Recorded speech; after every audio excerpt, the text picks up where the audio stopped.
एरंड के बीच में क्या होता है कि चारों तरफ छिलका होता है। और वो छिलका क्या होता है, जब तक छिलका है ना तब तक तो वो बीज एज इट इज रहता है। लेकिन जैसे ही वो छिलका हटता है, वैसे ही वो चट करके वो क्या होता है, एरंड का बीज ऊपर की तरफ गमन करता है। ऐसे ही जो सिद्धों की आत्माएं हैं, तो एरंड के बीज की तरह क्या करती हैं, जब उनसे सारे ही प्रकार के बंधनों का उच्छेद हो जाता है, हर जो भी था मनुष्य गति, तिर्यंच गति, देव गति, इनके जो बंधन थे उन सब बंधनों से वो आत्मा मुक्त हो जाती है। तो वो फिर एरंड के बीज के समान ऊर्ध्वगमन करती है। हो जाती है। फिर चौथा उदाहरण है अग्नि शिखावच, यानी अग्नि, जो आग है, अग्नि मतलब आग की शिखा यानी चोटी। जैसे आग की जो लो है ना, जैसे वो कितनी भी हवा चले, क्या होता है, आग वापस से उनकी कैसी बन जाती है, सीधी, वो सीधी रहती ना। लो जो होती है अग्नि की, लो सीधी होती है। ऐसे ही उस अग्नि का स्वभाव है ऊपर का, वैसे ही सिद्ध आत्माओं की, या जो हम कहें मुक्त आत्माएं, उनका स्वभाव भी क्या है, ऊपर, ऊर्ध्व गमन उनका स्वभाव है। तो वो भी ऊपर की तरफ ही जाते हैं। ये चार उदाहरण देकर के बताए हैं कि भाई सिद्ध जो है वो ऊपर ही क्यों जाते हैं, वो नीचे क्यों नहीं जाते। तो एक एक का अच्छी अच्छी तरह से उदाहरण देकर के बता दिया कि इन कारणों से जो सिद्ध आत्माएं हैं वो मुक्त होकर के ऊपर की तरफ ही जाती। और सिद्ध। अच्छा, अब हमने ये कहा था सूत्र नंबर 5 में कि वो गच्छत्या लोकांतात, यानी लोक के अंत तक ही जाती है। अब लोग के ऊपर क्यों नहीं जाती है भाई, चलो उनका ऊर्ध्वगमन स्वभाव है मान लिया, तो फिर और ऊपर चले जाना चाहिए ना उनको, तो उनको अलोकाकाश में भी चला जाना चाहिए। जब उनका ट्रेन में जाए। ऊर्ध्वगमन, वो लोक के वहां पर जाके उनका सिर ऐसे क्यों ठहर जाता है, उसका रीजन सूत्र नंबर 8 में बताया है। तो सूत्र नंबर 8 पढ़ते हैं। धर्मास्ति काया भावात, यानी धर्मास्ति काया, यानी जो धर्मास्ति काय है उसका अभावात, अभाव है। किसका अभाव है, जो धर्म द्रव्य है उसका अभाव है। देखो, किसी भी जीव की गति में कौन सा द्रव्य सहायक होता है, बताइए, आप लोग पढ़ाया था ना मैंने। धर्म धर्म धर्म धर्म, द्रव्य। धर्म द्रव्य पढ़ाया था ना, कि धर्म हाँ। द्रव्य, हाँ, धर्म द्रव्य जो होता है वो सहायक होता है। जब तो जहां धर्म द्रव्य नहीं है, तो वो आत्माएं गति कैसे करेगी ऊपर की तरफ, नहीं कर सकती ना। हाँ। तो जहां तक धर्म द्रव्य है, मुक्त आत्माएं भी वहां तक ही गति करती है। तो चूंकि लोक के अंत भाग तक क्या है, धर्म द्रव्य है, इसलिए सिद्ध आत्माएं भी वहां तक ही गमन करती है, उससे ऊपर नहीं जाती। जैसे आप ट्रेन और पटरी का उदाहरण देख लो, कि ट्रेन में कैपेबिलिटी तो है जाने की, लेकिन अगर पटरी खत्म हो जाएगी तो क्या ट्रेन उसके आगे जाएगी, नहीं ना। हम्म। पटरी जहां तक है वहीं तक ट्रेन गमन करती है। जैसे मछली है, जल है, तो मछली गमन कर लेती है, अगर बाहर निकाल दो तो वही मछली एक जगह पड़ी रहती है। तो ये रीजन है उसका कि धर्म द्रव्य जरूरी है। उपादान जो होता है, यानी आत्मा की शक्ति को प्रकट करने के लिए निमित्त भी चाहिए होता है। तो वहां पर कौन सा निमित्त का अभाव हो गया, धर्म द्रव्य का अभाव हो गया। निमित्त ही नहीं है ऊपर लोक के बाद में, तो फिर इसलिए मुक्त आत्माएं भी लोक के अंत भाग में जाकर के रुक जा। क्लियर। चलिए आगे, सूत्र नंबर 9, अंतिम सूत्र 10वें अध्याय का। क्षेत्र काल गति लिंग तीर्थ चारित्र प्रत्येक बुद्ध बोधित ज्ञानावगाहनांतर संख्याल्प बहुत्वतः साध्याहा। अब उन्होंने पूछा, चलो मुक्त आत्माएं ऊपर चली गई सब, तो क्या सब में कोई अंतर है, डिफरेंस है सिद्ध आत्माओं में।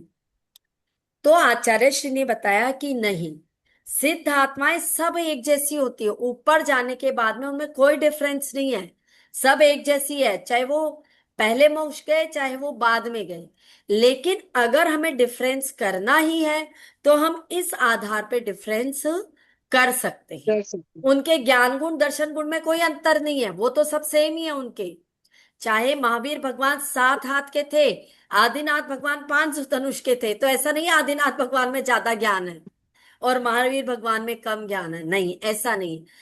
सारे तीर्थंकरों का, सारे सिद्धात्माओं का ज्ञान दर्शन गुण एक जैसा। हैं जैसे। तो सिर्फ ये औपचारिक रूप से बताया है कि कैसे कैसे उनमें डिफरेंस हो सकता है। तो देखो, यहाँ पे 12 कारण बताए हैं, 12 विकल्प। कौन कौन से?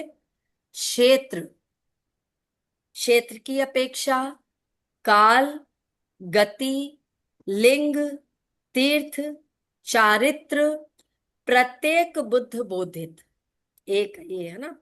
फिर ज्ञान, अवगाहना, अंतर, संख्य, अल्प और बहु, इन सब साध्य, साध्य का मतलब होगा विकल्प या भेद। इन सब भेदों की अपेक्षा से हम चाहें तो ये कह सकते हैं कि सिद्धों में डिफरेंस है, मतलब उनके उसमें तो कोई डिफरेंस नहीं है। अब कैसे डिफरेंस है? जैसे क्षेत्र, यानी हम ऐसा कह सकते हैं कि जैसे कोई सिद्ध है जो तो सम्मेद शिखर जी से मोक्ष गए, कोई पावापुर से गए, कोई विदेह क्षेत्र से गए, कोई भरत क्षेत्र से गए, उस क्षेत्र के आधार पे सिद्धों में डिफरेंस है। हाँ। अन्यथा, मतलब देखो, ये तो आपको पता ही है कि हम जो मध्य लोक में रहे, 45 लाख योजन का मनुष्य क्षेत्र है पूरा, और ये जो हाँ। सिद्ध क्षेत्र है ये भी पूरा ऊपर इतना ही है, 45 लाख योजन का ये पूरा सिद्ध क्षेत्र। तो उस 45 लाख योजन में से भी एक भी क्षेत्र ऐसा नहीं है जो खाली है, हर जगह कोई ना कोई सिद्ध है, हर जगह। तो वहां पर उनमें कोई डिफरेंस नहीं है। ये हम कह देते हैं कि भाई ये सिद्ध सम्मेद शिखर जी से मोक्ष गए थे, ये भरत से गए, ये रावत से गए, ये विदेह से गए, तो उस आधार पे उनमें डिफरेंस है। काल की अपेक्षा, काल की अपेक्षा मतलब कोई सिद्ध है जो उत्सर्पिणी काल में मोक्ष गए, कोई अवसर्पणी काल में मोक्ष गए, उस आधार पे। गति, गति का मतलब होता है जैसे कोई मान लीजिए नरक गति से आए, मनुष्य गति प्राप्त की, फिर मोक्ष प्राप्त किया, और कोई है जो देव गति से मनुष्य गति में आए थे, फिर मोक्ष प्राप्त किया। यानी अलग अलग गतियों से आने की अपेक्षा से उनमें क्या हुआ? सिद्ध पद को उन्होंने प्राप्त किया। फिर लिंग, लिंग का यहाँ हमें कंफ्यूजन नहीं होना है। लिंग का मतलब जैसे द्रव्य लिंग और भावलिंग होता है ना, तो लिंग तो हम्म। अगर देखा जाए तो वैसे तो द्रव्य लिंग की अपेक्षा से तो सभी पुल्लिंग होते हैं, है ना, हम्म। सभी हम्म। पुल्लिंग है।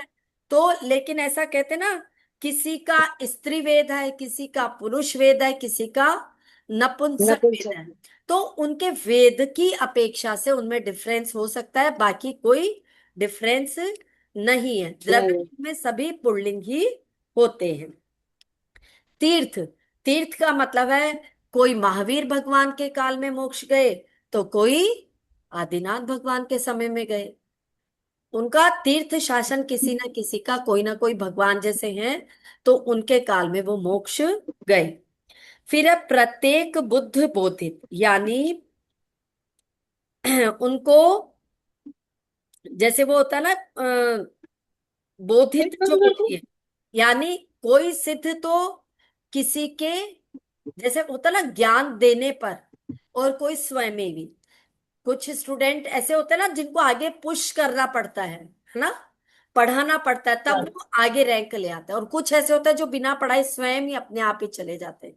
तो प्रत्येक बोधित बुद्ध का मतलब ये होता है, कुछ सिद्ध ऐसे होते हैं जो स्वयं अपने उस पे पूर्वोपार्जित संस्कार के कारण ऊपर चले जाते हैं, और कुछ ऐसा होते हैं जिनको पर उपदेश के कारण मोक्ष प्राप्त होता है। ठीक है। फिर उसके बाद में है ज्ञान, ज्ञान की अपेक्षा से जैसे किसी को मति ज्ञान और श्रुत ज्ञान था पहले, फिर उसके बाद में डायरेक्ट मन पर ज्ञान और फिर केवल ज्ञान हो गया। किसी को मति ज्ञान श्रुत ज्ञान अवधि ज्ञान हुआ, फिर केवल ज्ञान हो गया। किसी को मति ज्ञान श्रुत ज्ञान अवधि ज्ञान मन पर ज्ञान फिर केवल ज्ञान हो गया।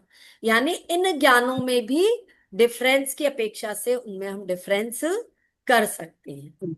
फिर है अवगाहना, अवगाहना तो आपको समझ में ही आ जाएगा। अवगाहना मतलब ऊंचाई, किसी तीर्थंकर की ऊंचाई 500 धनुष, किसी की 450, किसी की 400, और नीचे आते आते तो कितनी बच जाती है, 7 हाथ। 7 हाथ। हाँ, इतनी कम ऊंचाई रह जाती, लेकिन इसका मतलब ये नहीं कि उनका ज्ञान गुण कम हो गया, नहीं, बस हमने अवगाना के आधार पे बता दिया कि उनमें डिफरेंस है।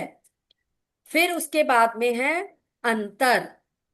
अंतर का अंतर। मतलब होता है कि जैसे ऐसा नहीं कंटिन्यू एक के बाद एक सिद्ध होते ही जा रहे हैं, बस ऐसे होते ही जा रहे हैं, नहीं। 6 महीने और 8 दिन में कितने जीव मोक्ष जाते हैं, 608 जीव मोक्ष जाते हैं। तो अब क्या होता है, वो जो 6 महीने 8 दिन का समय है ना, उसमें से हो सकता है 6 महीने तक किसी को मोक्ष ही नहीं हुआ।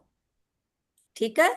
अब अंत में जो 8 समय बच गए ना, उसमें 608 जीवों को एक साथ मोक्ष हो जाए, ये नियम है, होगा ही होगा। तो वो 6 महीने का क्या पड़ गया, अंतर पड़ गया, उस चीज को बोलते हैं अंतर। यानी सिद्धों के विरह काल जो पड़ जाता उसको अंतर कहते हैं।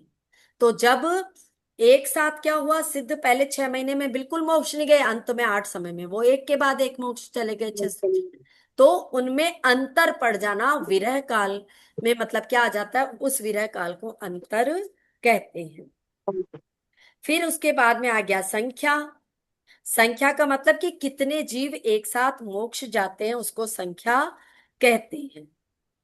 यानी उत्कृष्ट जो है, 108 जीव एक समय में सिद्ध हो सकते हैं। 108 जीव एक साथ मोक्ष जा सकते हैं, कभी कम कभी ज्यादा भी। तो इस संख्या की अपेक्षा से भी उनमें डिफरेंस हो जाता है।